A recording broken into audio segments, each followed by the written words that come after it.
lang tinagal. Dapat ano lang to no? Dapat pala 35 odo lang yung bago palitan yung filter mga kagunting. Kaya let's go. Tingnan natin hanggang dulo.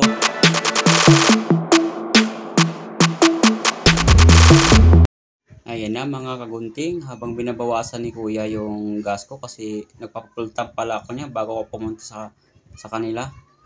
Kasi kailangan talaga yan full tank para makita natin kung may tagas yung pagbaklas ng oil, yung fuel filter. Ayan, dalawang ano rin ata siya dyan, dalawang 1.5 yung laman ng tangke natin. Yan, isang tangke na yan, kaya sinasali na lang niya yung isa. Ayan na mga kagunting, nagbabaklas na siya dyan. Habang binabaklas yan, pinapanood ko yung paano niya baklasin para matutunan din natin yan. Ayan yan mga kagunting, pagpaklas yan, nakita lahat yung anong laman. Ayan na. Oh shit! Halatang di talaga nila buksan, no? Yan ang tunay na dinabuksan.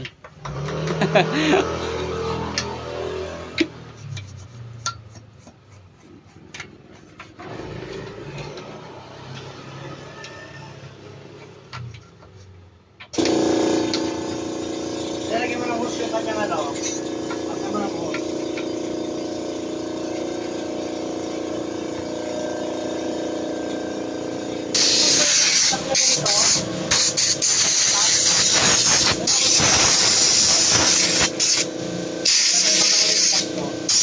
Yung original, lagay ka doon. Tapos, suma mo ng mga lakay.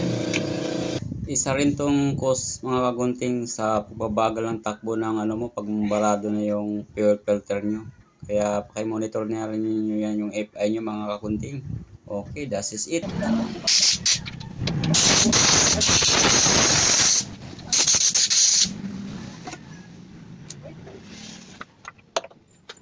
Ay, hindi ko yan. Fuel. Fuel.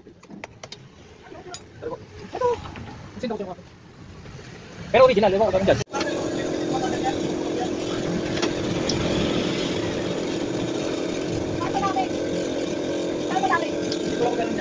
Pang ano ka gagamitin? Hindi pang lighter mismo?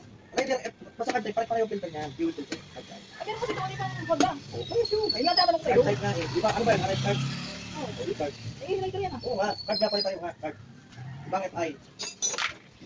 Card type pare-pareho yan. Kahit anong klase mo doon.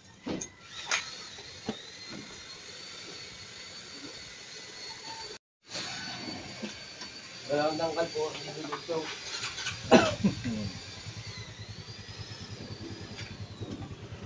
Ayan na po siya. Magano.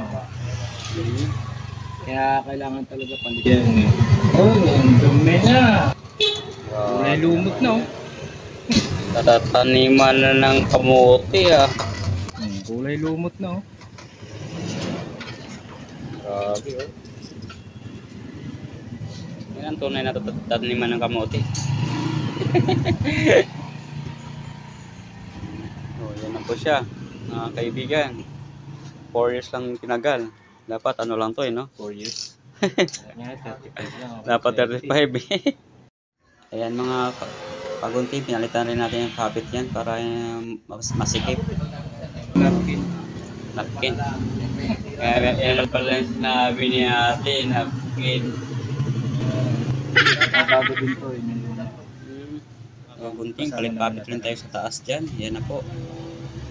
Ito na po yung filter na bago mga kagunting. Ang ganda. Puti. Puti. Okay. Kabit na lang yun. Tapos pag itong pagbabalik ang medyo komplikado. Kasi dyan nagkakaroon ng tagas kapag kamali. Yung iba pinipilit nila ipasok yan eh. O kailangan alay. Ngayon dapat yan alalay. Alalay. Muna pantay.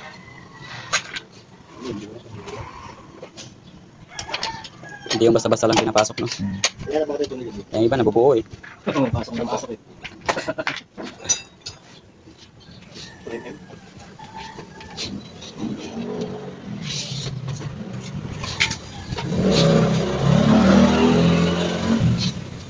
Pag-iipit yun, hindi naman sagad.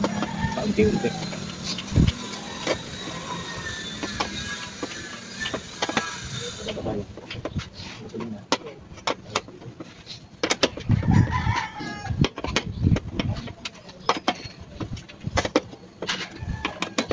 Thanks for watching, follow and share.